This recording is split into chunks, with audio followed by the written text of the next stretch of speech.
कपूर गौरम संसार सारम भुजगेंद्र हारम सदा वसंतम हृदयारविंदे नवम भवम भवानी सहितम नमामि। दोस्तों, सभी बड़ों को प्रणाम और छोटे को बहुत सारा प्यार। आज की मैं एक अद्भुत कथा लेकर आया हूँ अपने दोस्तों के पास, और इस कथा का उद्देश्य है, एक समय की बात है कि ब्रह्मा जी ने एक अप्सरा को उत्पन्न किए। उनका नाम था तिलोत्तमा। तिलोत्तमा की सृष्टि उन्होंने ब्रह्मांड की रक्षा के लिए ही किए थे। उन्होंने विश्वकर्मा को ये आदेश दिया कि तुम एक ऐसी अप्सरा का जन्म का सृष्टि करो जो दो दानव, जो शुद्ध अपशुद्ध दो दानव थे, राक्षस शुद्ध अपशुद्ध। ये दोनों राक्षस बड़ा पराक्रमी दानव थे और युद्ध में इन्हें कोई परास्त नहीं कर सकता था। इन्हें अमरत्व का वरदान प्राप्त था। श्री ब्रह्मा जी ने उन्होंने तपस्या के बल पर उनको दिया था, और उसमें तो ब्रह्मा जी ने जितने भी वरदान दानवों को दिए हैं उनमें एक कोई ऐसी क्लू अवश्य होती है जिससे उसकी मौत हो। तो ये दोनों वरदान में मांगे थे कि हे श्री परम परमेश्वर, आपने मुझे ऐसा वरदान दीजिए हम दो भाइयों को कि हम दोनों को कोई देवता दानव मनुष्य, कोई भी गण, स्त्री पुरुष, कोई भी मुझे हम दोनों भाई को नष्ट नहीं कर सके, दोनों को परास्त नहीं कर सके और कभी हम लोग की मौत की घाट नहीं उतार सके और हमें अमर रत्न की प्राप्ति हो। तो उन्होंने विष्णु भगवान श्री ब्रह्मा जी ने बोले कि हे दानव, शुद्ध अपशुद्ध दोनों, आप लोग को ये वर दिया जाता है, मगर आप दोनों में हमेशा प्यार भरी, दोनों आपस में लड़ेंगे नहीं। ये कहकर उन्होंने अंतर्ध्यान हो गए। अब शुद्ध अपशुद्ध दोनों दानव अहंकारी से हंसने लगे और पूरे ब्रह्मांड को परेशान करने लगे।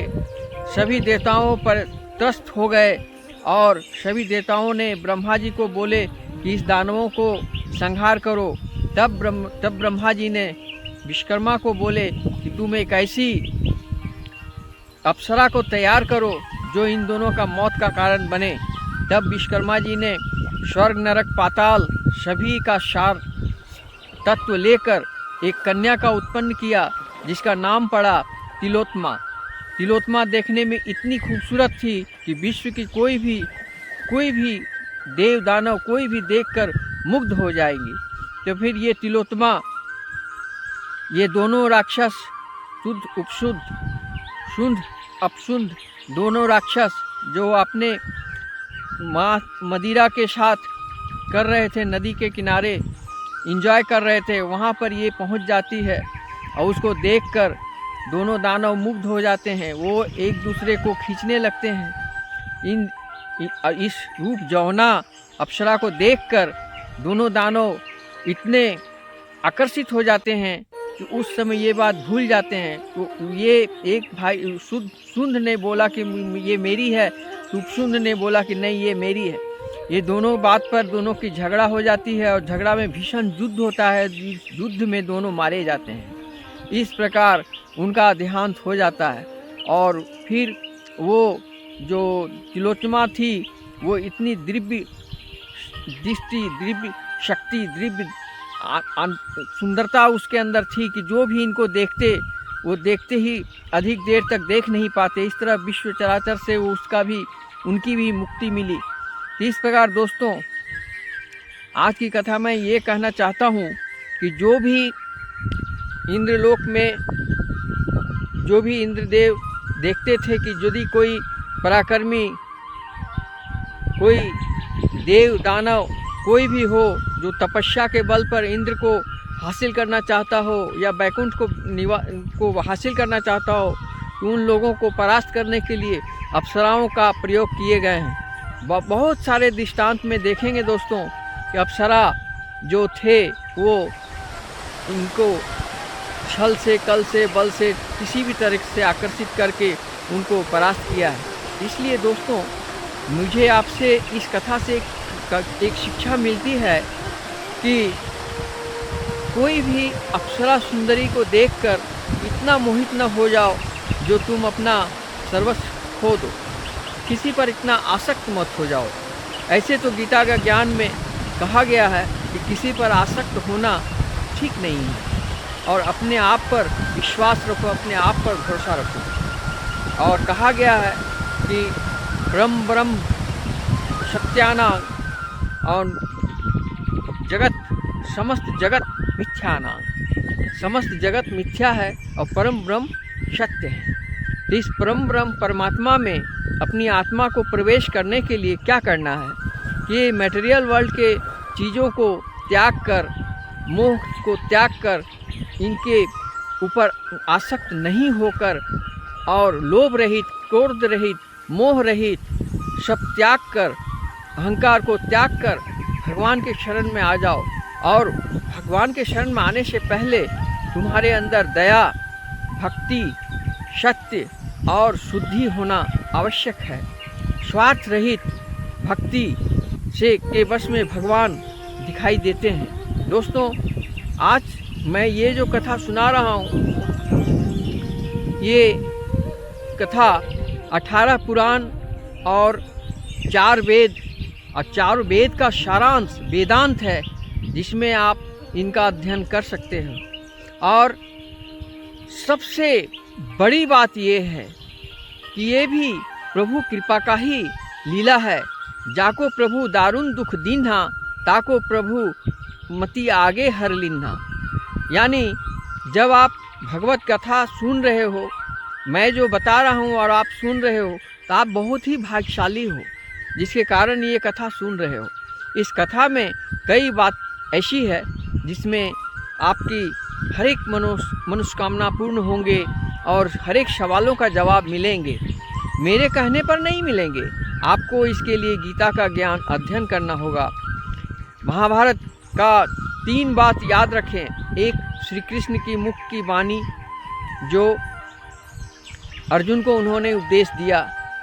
दूसरी, विदुर नीतियाँ दूसरी हुई। तीसरी, जिस समय युद्ध समाप्त होने की ओर थी और भीष्म पितामह का मृत्यु सज्जा में पर थे और उस समय जो पांडव को शांति संदेश दिए हैं, वो बहुत ज्ञानी बात है।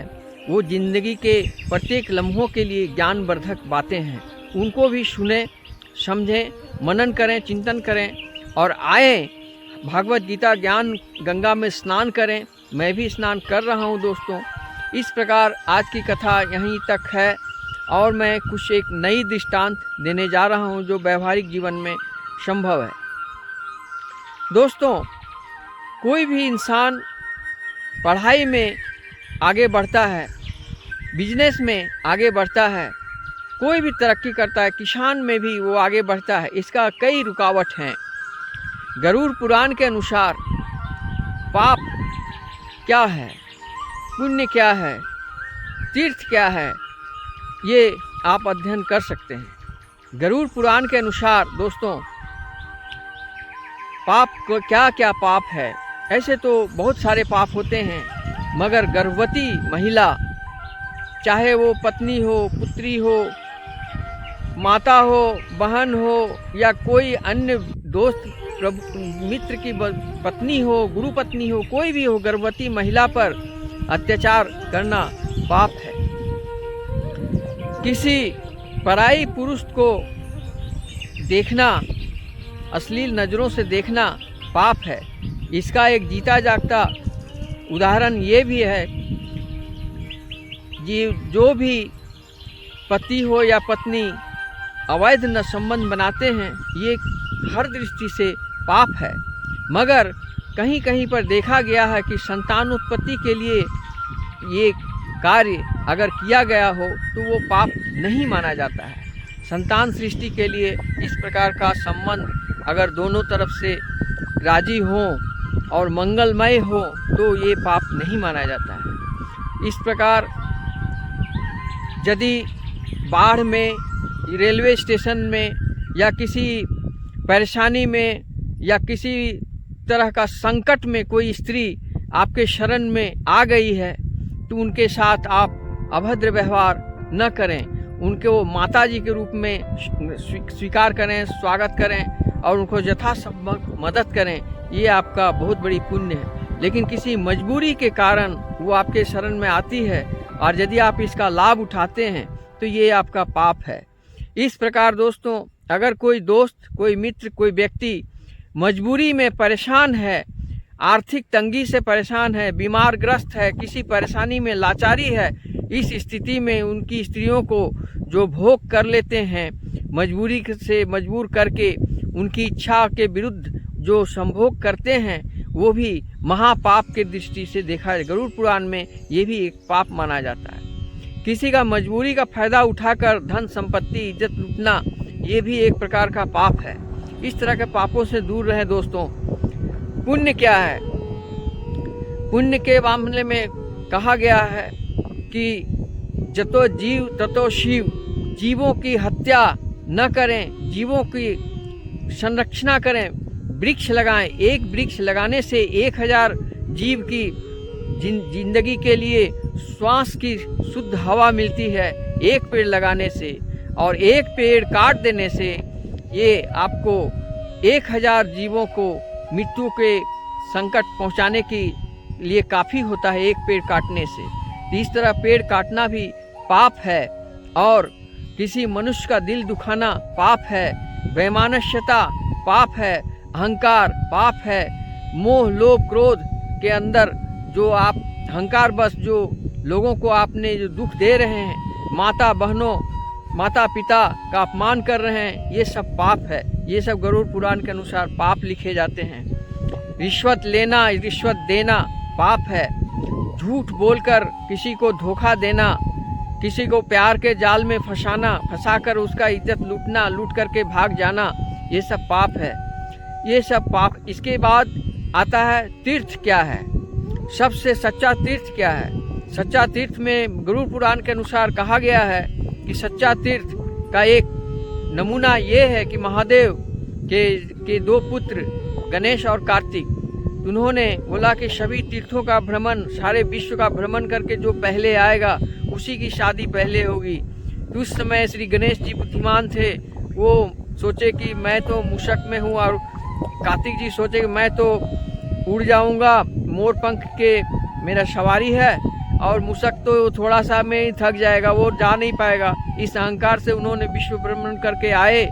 तब तक इधर गणेश जी ने मूषक सवारी से अपने माता पिता के चारों तरफ जो घूम लिए, 3 राउंड घूम लिए, और बोले कि यही मेरा संपूर्ण तीर्थ और संपूर्ण विश्व भ्रमण का संपन्न हुआ। क्योंकि माता पिता ही मूल तीर्थ का जड़ है। अगर माता पिता अगर संतुष्ट नहीं हो तो आपका सारा तीर्थ कर्म बेकार है और सारा पूजा पाठ बेकार है। इसलिए तीर्थों में महान तीर्थ का प्रारंभ माता पिता के चरणों से ही शुरू होते हैं दोस्तों। अब आता है कि शुद्धि, मन की शुद्धि, कर्म की शुद्धि, आत्मा की शुद्धि कैसे पाएं? सात्विक भोजन करें। सात्विक भोजन करने पर मन की शुद्धि होती है। आप किसी प्रकार का कोई छोटी से बड़ी कोई भी पाप न करें तो मन में आपको शुद्धि मिलेगी। पाप कर्म करने से, पाप कर्म हो अगर आपसे भूल से हो जाती है तो इसके लिए प्रायश्चित कर लें। प्रायश्चित करने से आपकी मन शुद्ध हो जाएगी। और छोटी से छोटी गलतियों के लिए भी भगवान से क्षमा याचना करने पर भगवान माफ़ कर देते हैं। परम ब्रह्म परमेश्वर, उसका श्री कृष्ण गिरधर गोपाल हर एक समस्या का समाधान कर देते हैं। जो लोग एस्ट्रोलॉजर के पास जाते हैं, ज्योतिष के साथ पास जाते हैं, उनको खुद पर भरोसा नहीं होता है, वो कर्महीन होते हैं, इसलिए जाते हैं तांत्रिकों के पास, और तांत्रिक और एस्ट्रोलॉजर और ज्योतिषी को पास पूछते हैं कि मुझे विकास क्यों नहीं हो रहा है, मैं क्यों नहीं आगे बढ़ रहा हूँ, क्या परेशानी है।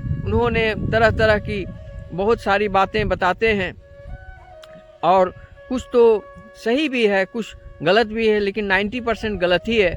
इसलिए दोस्तों, ये सब ना करके आप शुद्ध चित्त से, शुद्ध आत्मा से परम ब्रह्म परमेश्वर श्री कृष्ण की आराधना करें। हरे कृष्ण कृष्ण कृष्ण हरे हरे, हरे राम राम राम हरे हरे का जाप करें। इस तरह करने से आपका मन शुद्धि हो जाएगा, वो सारे संकट मिट जाएंगे और आपकी आत्मा जो है वो परमात्मा में जाएगी।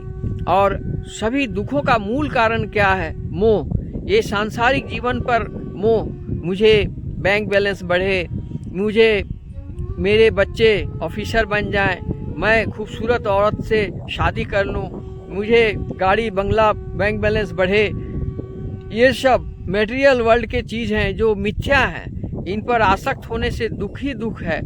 जितना कम लॉगेज लेकर चलोगे उतना आराम से सफ़र कटेगी, जितने कम बोलोगे उतना आपको झगड़े कम होंगे, तर्क कम होंगे। तर्क तो कभी करो ही मत दोस्तों। हर एक तर्क के पीछे कुछ न कुछ झूठ भी रहता है और कुछ सच भी रहता है। इस तर्क में तर्कों के चक्कर में अपना समय व्यर्थ न कर उस समय को भक्ति, श्रद्धा और पूजन पाठ में, अध्ययन में, गीता अध्ययन में, 18 पुराण पढ़ें, उपनिषद पढ़ें, वेद पढ़ें, इसमें समय दें और ज्ञान का भंडार जो भरा हुआ है भगवत गीता में वो पढ़ें और आएँ और सब मिलकर उनका प्रार्थना करें। और अपने परिवार में 3 बात का ध्यान रखें। परिवार में भक्ति, सत्य, दया, शुद्धि रखें और अहंकार का त्याग करें, मोह का त्याग करें। निस्वार्थ भावना से लोगों से मिलें, निस्वार्थ लोगों से काम करें, निस्वार्थ भावना रखें। स्वार्थ ही समस्त पापों का मूल है और समस्त कष्टों का मूल है।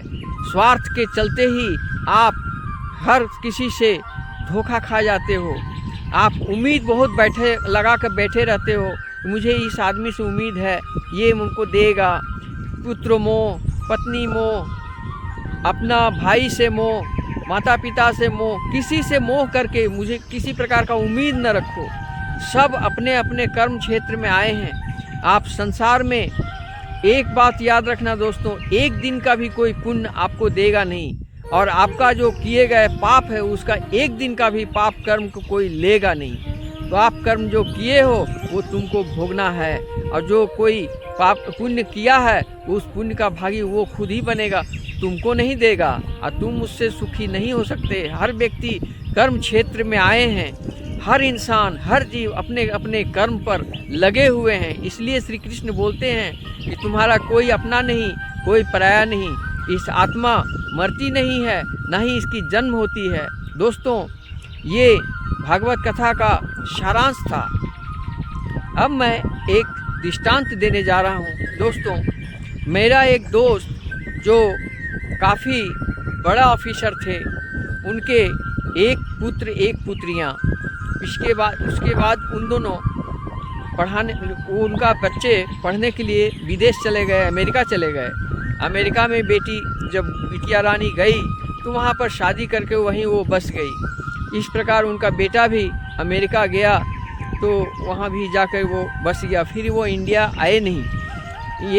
फिर वो उन्होंने एक हवेली बनवाया था, चूँकि काफ़ी पैसे वाले थे, उस हवेली में रहते थे। और संजोग बस उसी के बगल में मैं भी किराए का फ्लैट में रहता था, मैं भी सर्विस में था, तो उनसे मुलाकात होते रहती थी। बहुत दिन उनके साथ मित्रता थी। वो एक सात्विक विचार के व्यक्ति थे। कुछ दिनों के बाद उनकी तबीयत बहुत ख़राब हुई। उन्होंने यहाँ से फ़ोन किया, मैसेज दिया पुत्रों को, पुत्रियों को, मगर उन लोग आए नहीं और आए भी नहीं। कुछ दिन बाद वो व्यक्ति गुजर गए, उनकी मौत हो गई। मौत होने पर उनके अंतिम संस्कार वगैरह में मैं था, तो उनके लड़के को जब पता चला तो वो फ्लैट में सुबह आए और शाम को भी निकल गए। उनके साथ में एक वाइफ भी थी, एक बच्चे भी थे। वो लोग आए और पंडित को पेमेंट कर दिए कि टोटल कार्यक्रम, इनका क्रियाक्रम जो वैदिक रीति से होता है सब करें और 500 ब्राह्मण का भोजन करा दें। वो किसी को पैसा देकर वो लोग शाम का फ्लैट से चले गए। तो दोस्तों ये कहानी मेरी आंखों के देखी बहुत दुखद कहानी है। फिर इसके बाद कुछ दिन बाद जो उनकी वाइफ थी वो उन्होंने माँ को बोले कि माँ तुम अभी कुछ दिन रहो, कुछ दिन के बाद मैं तुमको ले जाऊँगा वहाँ पर। तो फिर माँ को लेने नहीं आया। करीब 2-3 साल गुजरने के बाद वो माँ सुबह मॉर्निंग वॉक में आती थी, उससे मुझे मुलाकात होती थी। ठीक इसी प्रकार का एक वृद्धावस्था में एक बुजुर्ग था, उनकी भी कहानी इसी प्रकार की थी। उनकी एक बेटा वो भी अमेरिका गया और वहाँ से वापस नहीं आया और उनकी पत्नी भी देहांत हो गई थी। वो अकेले थे हवेली में, कोठी में। तो वो भी आते थे। तो वो अपनी कहानी जब इस बुढ़िया को बताए तो मेरे साथ क्या हुआ, तो बुढ़िया बोली कि जो कहानी आपने बताया मुझे, यही कहानी मैं आपको बता रहा हूँ। तो फिर दोनों एक दूसरे को फूट फूट कर रोने लगे। मैंने कहा अंकल आप रोइए मत, आप परमात्मा गीता का अध्ययन करें और सारे मनोकामना पूर्ण होंगे और मन की विकार दूर हो जाएंगे।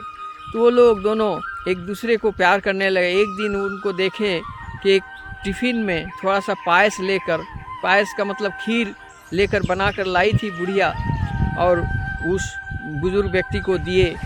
तो उन्होंने खाया। दूसरे दिन वो बुज़ुर्ग ने एक गुलाब का फूल लाकर उस बुढ़िया को दिए।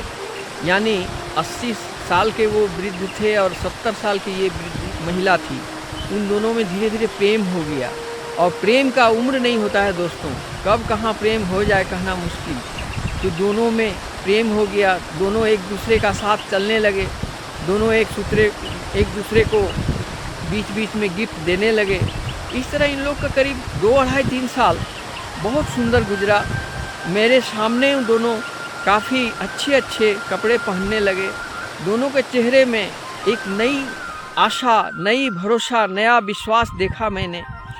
बहुत सुंदर ज़िंदगी, बहुत आनंद। दोनों घंटों दोनों एक दूसरे से बात करते और एक दूसरे को गिफ्ट भी देते।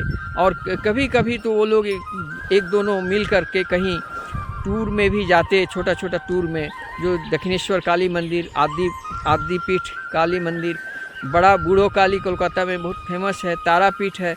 ये सब छोटे जगहों पर वो जाते। उनकी अपनी कार थी, ड्राइवर थी। बहुत सुंदर उनकी ज़िंदगी चलने लगे। कभी कभी दोनों लोग बाहर भी खाना खाते थे और एक तरह से दोनों एक दूसरे के चेहरे में काफ़ी खुशियाँ दिखाई देने के। प्रेम एक ऐसा चीज़ है जो निस्वार्थ भावना से अगर किया जाए तो प्रेम ही कर्तव्य है, प्रेम ही पूजा है। तो ऐसे बाइबल में भी कहता है प्रेम ही परमेश्वर है। तो इस प्रकार सभी ग्रंथों में प्रेम का स्थान बहुत ऊंचा बताया गया है। मगर स्वार्थ रहित अगर प्रेम हो तभी वो प्रेम है, अगर स्वार्थ है तो वो प्रेम नहीं है। तो फिर उन्होंने इस तरह से बहुत सुंदर सी ज़िंदगी कट रही थी। एक दिन उस दिन संजोग से मैं भी सुबह मॉर्निंग वॉकिंग में गया था। वहाँ पर बेंच पर सिर्फ बुढ़िया बैठी थी, बुजुर्ग महिला। तो मैंने पूछा मैडम आज वो अंकल नहीं आए क्या? तो बोले नहीं, आज कहाँ देख रहा हूँ मैं उनको। तो फिर उन्होंने क्या किया कि कुछ देर बाद हम दोनों उनके कोठी की तरफ चले गए। तो उनके कोठी में जाकर देखा तो काफ़ी भीड़ थी। तो उन्होंने पता चला कि उनकी रात में हार्ट अटैक से मृत्यु हो गई है। इसके बाद बुढ़िया बोली कि और मैं आगे नहीं जा सकती हूँ, मैं अपना कोठी तरफ जाऊँगी। फिर मैंने भी उनको हाथ पकड़कर उनका कोठी तक, उनका मेन गेट तक छोड़ दिया और छोड़कर मैं अपना चला आया। इसके बाद में पता चला हमको कि वो बुढ़िया अंदर, बुजुर्ग महिला जब अंदर में सीढ़ी चढ़ रही थी उसी जगह उसको दिल का दौरा पड़ा और वहीं पर गिरी और वहीं उनका देहांत हो गया। इसके बाद हम लोग पहुँचे, वहाँ देखे तो बुढ़िया को इस बात का झटका लगा था कि जिससे आखिरी मोहब्बत कर रही थी वो बुजुर्ग भी चले गए थे। अब इनका पास कोई सहारा नहीं था। इस तरह से कुछ गहरी सोच में आकर उनकी हार्ट अटैक हुई और आत्महत्या हो गई, वो उनकी जान चली गई। इसके बाद उनके पुत्र पुत्री फ्लाइट से आए, क्रियाक्रम किए और बहुत ही कम दाम में उन कोठी को बेच दिए और बेचकर हमेशा हमेशा के लिए अमेरिका चले गए। तो दोस्तों, ये कथा मैं सत्य घटना पर आधारित बता रहा हूँ। दोस्तों, आप पुत्र पुत्री को पढ़ाएं, विदेश में भेजें, जहाँ भी करें। जब वो अपने पैर पर पंख हो जाते हैं, आप पक्षी को भी देखे होंगे कि जब उनका पंख हो जाते हैं तो मुड़कर वो माँ बाप के पास नहीं आते हैं, वो अपनी दुनिया में चले जाते हैं। ठीक इसी प्रकार मनुष्य के भी जीवन में, और जो साथ में रह रहे हैं, इसका मतलब समझिए वो किसी प्रकार के मजबूरी से माता पिता के पास है। जिस दिन उसके पास पैसा, दौलत, शोहरत सब कुछ हो जाएगा, वो माता पिता को भूल जाएगा। माता पिता का किया गया जो भी परिश्रम का, जो भी उनके प्रति खर्च किए गए हैं, उनका कोई हिसाब नहीं रखते। मगर वो यदि माता पिता पर किसी प्रकार का खर्च करते हैं तो इसका एक लंबी हिसाब रखते हैं और बात बात पर बोलते भी हैं कि मैंने इतना किया, वो ये किया, उनको घड़ी दिया, मोबाइल दिया, उनको तीर्थ का पैसा दिया, उनको मैंने मोबाइल खरीद के दिया। मैंने एक तरह के हर एक जो किया सब फटाफट बोलते रहता है, लेकिन उनके माता पिता ने उनके लिए कितना किया, कितना खर्च किया, इसका कोई हिसाब वो नहीं रखते हैं। तो दोस्तों, मेरा कहने का मतलब है कि किसी बच्चे को आप पढ़ाएं लिखाएं, सब कुछ करें, उससे उम्मीद न रखें और सेल्फ डिपेंडेंट बनकर रहें। और आप ये शुरू से सोच लें कि कोई किसी का नहीं है। इतना ही कहकर आज की कथा मैं यहीं समाप्त करता हूँ दोस्तों। हरे कृष्ण कृष्ण कृष्ण हरे हरे, हरे राम राम राम हरे हरे।